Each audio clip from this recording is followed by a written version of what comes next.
عصابة الذهب المضروب في الشرقية. لسه بقولها بعد اذنك، ثبتني وجريت. معاكم النهارده الحاج سيد. اهلا وسهلا بحضرتك. اهلا بيك يا مستر عماد، ونورتوا وشرفتوا الشرقيه وباركتوا لنا المحل الجديد واول ما دخل حضراتكم فانا بتفائل بيكم خير ان شاء الله. ده شرف لينا، وفي برنامج اصل الحكايه ومفاجآت. خليك معايا في اصل الحكايه. اوعى تقلب المحط.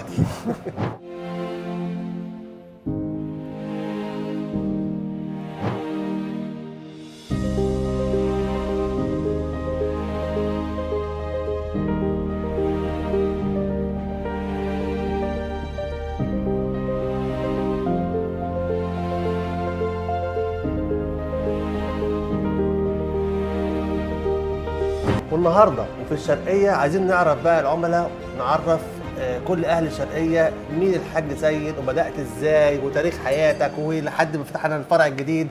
القصه كلها في اصل الحكايه.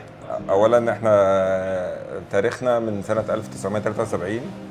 والدي ربنا يديله الصحه والعافيه يا رب، ويخليه لنا ويبارك لنا فيه. ده نجم على راسنا، وده واجهتنا في كل حته بنروحها. فلو اتكلمت على والدي كتير، عامل لنا تاريخ يعني احنا فرحانين بيه، وحاجه يعني ما شاء الله الله اكبر كده. يعني هو تاج على راسنا. وكان التواصل معانا ببدايه بالحاج احمد الله يرحمه، ربنا يرحمه ويجعل قبره روضه من رياض الجنه. واتمنى لكل حبايبنا اللي بيسمعونا يدعوا له دعوه حلوه على وجه الغيب وربنا يرحمه.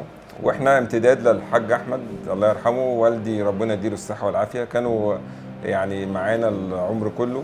فاحنا بنحاول نحافظ على السيره والطيبه اللي والدي اداها لنا. احنا دلوقتي مستضيفينكم في احدث فروعنا بالسيد عزت. يا رب يجعله قدم السعاده ليا ولولادي يا رب، ويبارك لنا فيهم ويجعله قدم خير. ودعواتكم لينا، انتوا اول ما نشرفونا النهارده، ويا رب يجعل القادم افضل ونكون عند حسن ظنكم. وزي ما احنا كنا العمر كله عند حسن ظنكم، احنا هنحارب لغايه لما نوصل ونبقى عند النقطه دي ان شاء الله يا رب. نعرف برضو العملاء العنوان فين بالظبط. احنا في منطقه اسمها هي شرقيه، شارع الجمهوريه، برج وهدان، مجاورة عزت ان شاء الله. صاحب السعاده. صاحب السعاده. احنا بمناسبه صاحب السعاده، احنا الحمد لله دايما بنلعب على انك تبقي جايه فرحانه انك رايحه محل مجاورة عزت. فاحنا عملنا لك حاجه تليق بيكي وبحبايبك طبعا ان شاء الله. حاجه تبقي فرحانه انك رايحاها، فخوره انك رايحه مجاورة عزت. انت رايحه تشتري اغلى سلعه. فاحنا اغلى سلعه دي حاجه موجوده، ودي سبحان الله ربنا اللي قال، مش احنا اللي قلنا كده. فانت لازم تبقى رايحه حاجه فرحانه بيها، رايحه انك فان شاء الله انت تعالي، واحنا علينا انبهارك وسعادتك ان شاء الله وانبساطك. الانبساط يا جماعه تبقي جايه مبسوطه بالحاجه اللي اخداها ان شاء الله بامرك يا رب، هتبقي مبسوطه وبزياده ان شاء الله. وعايزين نفرح كل العملاء بمناسبه الافتتاح، الخصومات والسعر بسعر المصنع زي ما انت قلت ووعدت. فعايزين نعرف الناس ايه الخصومات بالظبط. احنا عاوزين الاول نقول لكم على حاجه حلوه. احنا الحمد لله مش هنعمل خصومات بس، لا احنا هنبيع بسعر المصنع. احنا الحمد لله فضل ونعمه وكلاء لكل الشركات.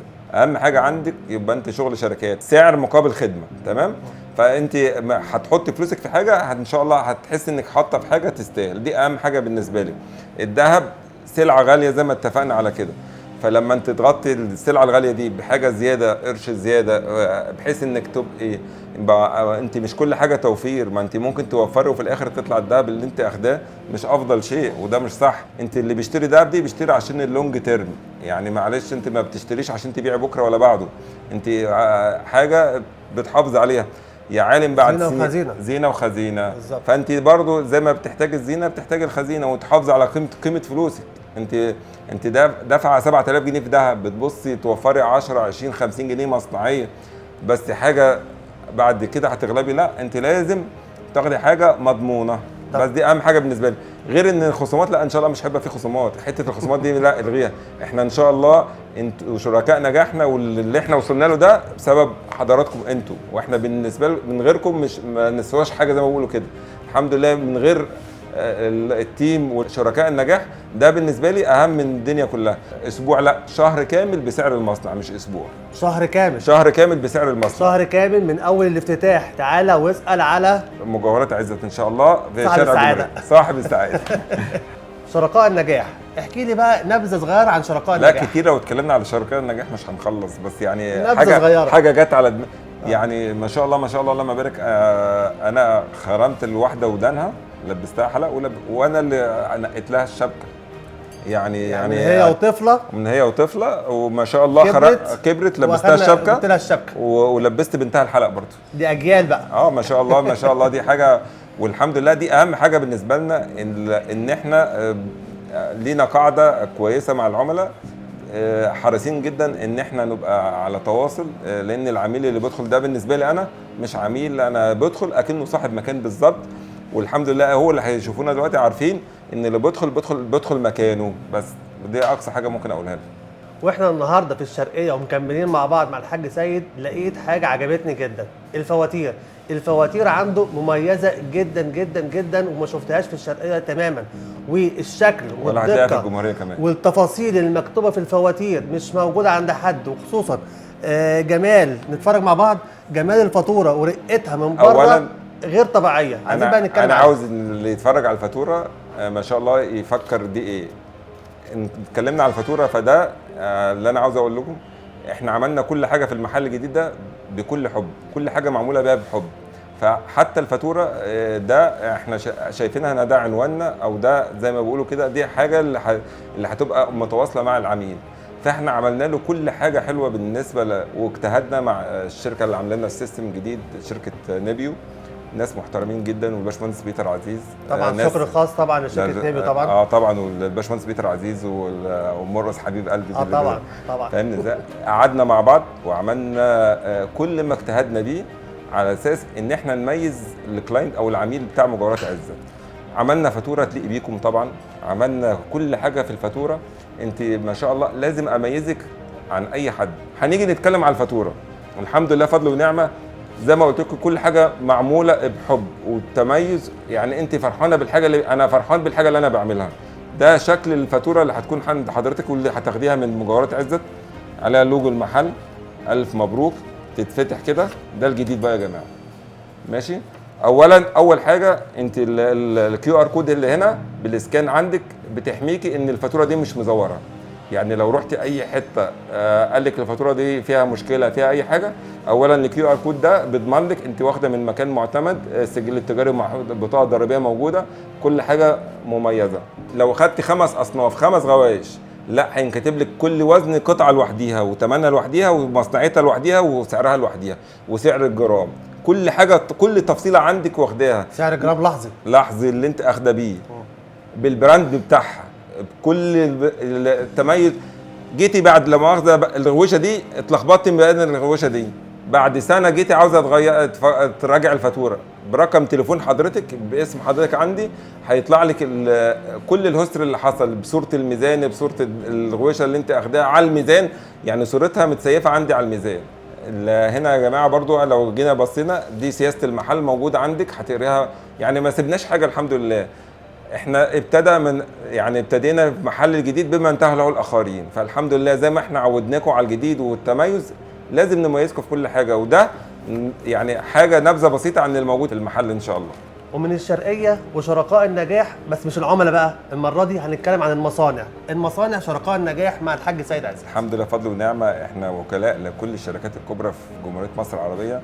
من اي شركه احنا مبادئين معاها الحمد لله من سنين السنين. فاحنا وكلاء لشركه ايجيبت جولد، دي الشركه الام بتاعتنا. شركه لازوري وكيلها في الشرقيه الحمد لله. ماستر جولد كريمينا، الناس المحترمه، شركه كينج وكيلها ان شاء الله، مش عاوز انسى حد، شركه ام بي وشركه الخواجه حليم. مفيش خبر حصري كده؟ خبر حصري جديد بقى الحمد لله فضل ونعمه يا جماعه، ان احنا خدنا توكيل زاهيه، ان 3 بس في كل محافظه بياخدوا الوكلاء، واحنا الحمد لله كان لينا نصيب الحمد لله، ربنا كرمنا ان احنا نبقى من ضمن ال3 الوكلاء في محافظه الشرقيه. وان شاء الله كل منتجات زاهيه يا جماعه متوفره في محل جديد. اي حاجه تعوزيها او تحتاجيها من زاهيه ان شاء الله الحمد لله احنا خدنا الوكاله بتاعتها الحمد لله.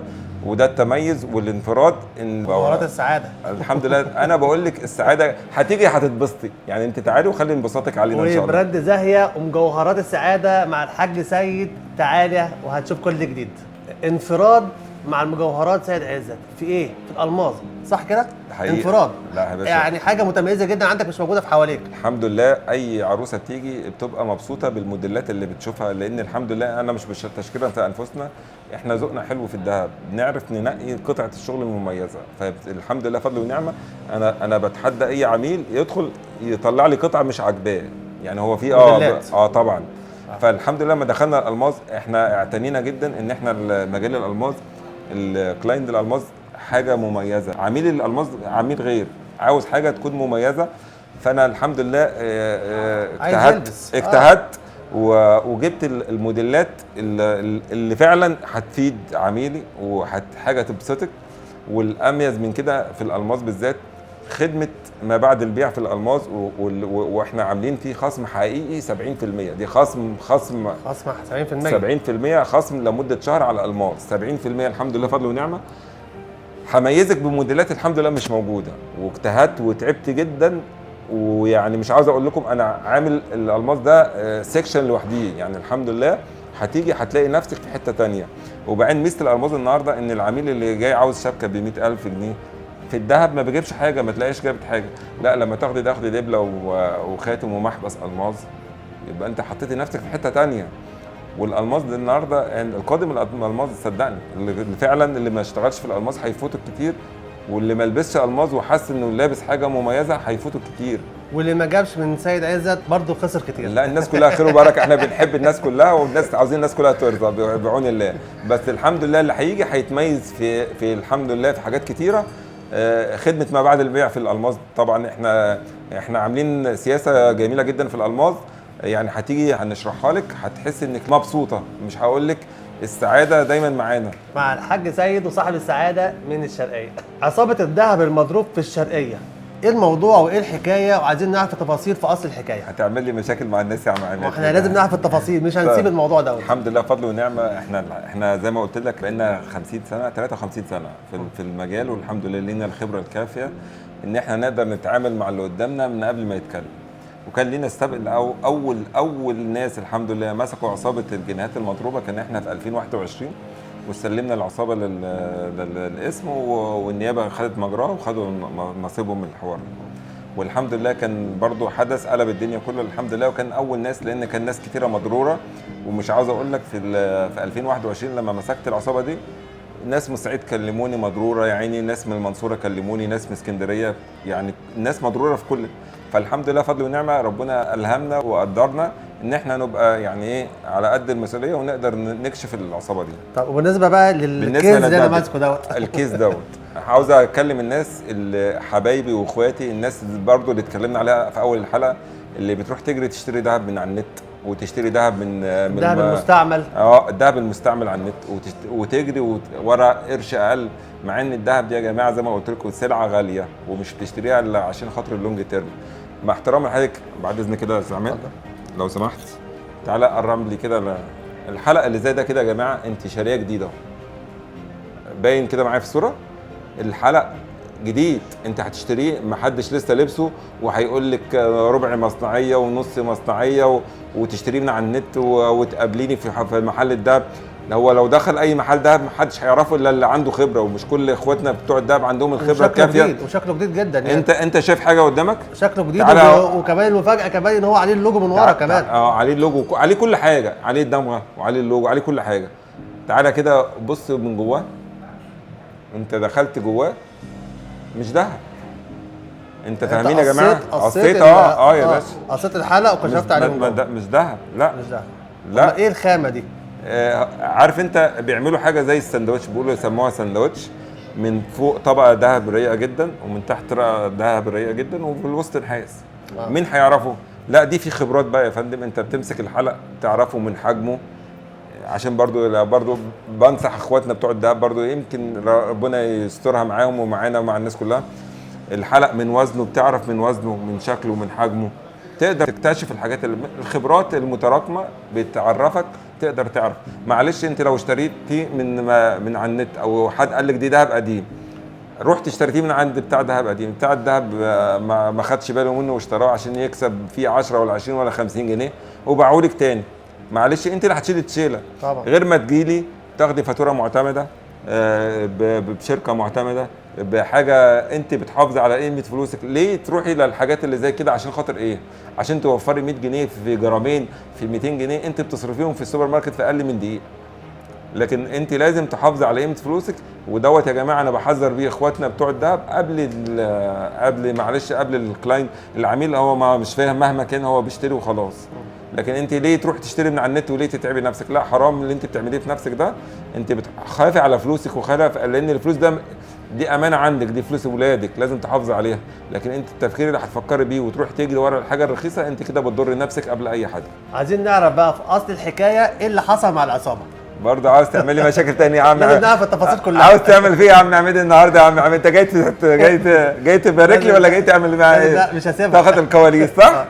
هي من اول وهله دخلت انا عرفت الشغل اللي في ايديها. انت يا بنت الحلال جايبه الدهب ده منين؟ والدي جابهولي. قلت لها بعد اذنك، لسه بقولها بعد اذنك، ثبتني وجريت. طيب هروح اجيب لك الفاتوره. طيب ماشي، طب دقيقه واحده، جوزي بره هطلع له هجيب الفاتوره واجي لك. لسه سبتها تروح تجيب الفاتوره وتيجي، راحت ما رجعتش عليا تاني واختفت على كده. ادور فيها بقى خلاص ما فيش، اختفت من الانظار. هي وده خلاص خلاص عرفت ان انا اكتشفتها. راحت ما رجعتش. طيب يعني طب اعمل ايه اكتر من اللي انا عملته يعني؟ فالحمد لله، فربنا جعلك سبب ان انا اطلع معاك عشان انت حبايبك كتير، فيستفادوا برضو من الاخطاء ده، لان اكيد في ناس كتير هتقع فيها. معلش انا اسف لحضرتك، في كتير هتقع فيها يعني. وصلنا دلوقتي لفقره سوق الذهب. سوق الذهب اللي في مدينه العبور اللي بيتضمن اكتر من 200 محل مجوهرات في حته واحده، تقول ايه ورايك ايه؟ لا، هي حاجه حلوه وما شاء الله جميله ومميزه، وبتفيدني ان هي قريبه مني، وبدل ما انزل في وسط البلد والزحمه، لا انا في مكان واحد ما شاء الله فيه. انا عرفت ان كل الشركات الكبيره اخذت فيه والناس التقيله كلها اخذت فيه، فلا انا هبقى رايح مبسوط وجايب حاجاتي بالشياكه وراجع بالشياكه. لكن انا مش هنزل ابهدل في نفسي يعني. الزحمه هناك طبعا. لا طبعا انت عارف احنا بننزل وسط البلد في عناء عناء عناء، عشان انت داخله بذهب وطالعه بفلوس وداخله بفلوس. لا انت بعيد لا ما شاء الله اللي فكر الفكره دي ما شاء الله حد مميز، وصراحه يعني احنا بنسمع عنهم كل خير يعني ان شاء الله. وربي عالم يكون لنا نصيب وناخد فيه يعني. ان شاء الله. انا طموحي ملوش حدود الحمد لله، فضل ونعم ان شاء الله. يلا بينا حبيبي يا باشا. وفي نهايه اللقاء زي ما اتعودنا دايما ان الضيف هو اللي بيختم الحلقه. بداية بشكر عماد كودك، الراجل اللي معايا بقالي سنين وجي هنا عشان يبارك لي ويشرفني في محل جديد. انتظرونا في برنامج أصل الحكاية مع عماد كودك يوم الخميس. كان معاكم سيد عزت.